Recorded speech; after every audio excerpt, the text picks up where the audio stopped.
ಭಟ್ಕಳದಲ್ಲಿ ಸಂಭವಿಸಿದ ಭೀಕರ ಚಿಪ್ಪಿಕಲ್ಲು ದುರಂತದಲ್ಲಿ ಮೃತಪಟ್ಟ ಕುಟುಂಬಗಳ ನೆರವಿಗೆ ಸಚಿವ ಮಂಕಾಳ ವೈದ್ಯರು ಮಾನವೀಯತೆ ಮೆರೆದಿದ್ದು ತಮ್ಮ ಇಲಾಖೆಯಿಂದ 10 ಲಕ್ಷ ಪರಿಹಾರ ಮಂಜೂರು ಮಾಡಿಸಿರುವುದಾಗಿ ಸಚಿವರು ತಿಳಿಸಿದ್ದಾರೆ.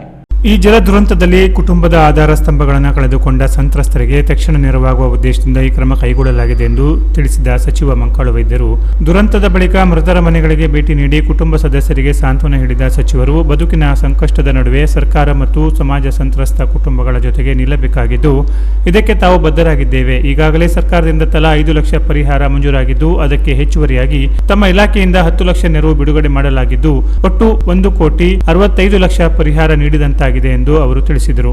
ಅಲ್ಲದೆ ಪರಿಹಾರದ ಚೆಕ್ಗಳನ್ನು ಸಿದ್ಧವಾಗಿದ್ದು ಈ ಕೂಡಲೇ ವಿತರಿಸಲಾಗುವುದು. ಮೃತರ ಮಕ್ಕಳ ಶಿಕ್ಷಣ, ಕುಟುಂಬದ ಭವಿಷ್ಯದ ಕುರಿತು ವಿಶೇಷ ಗಮನ ಹರಿಸಲಾಗುವುದು. ಅನಾಥ ಮಕ್ಕಳಿಗೆ ಅಗತ್ಯವಿರುವ ಎಲ್ಲಾ ಸಹಕಾರ ಒದಗಿಸಲಾಗುವುದು ಎಂದರು.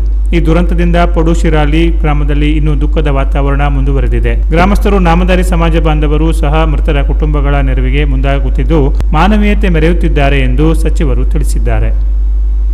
Canara plus news, Bhatkal.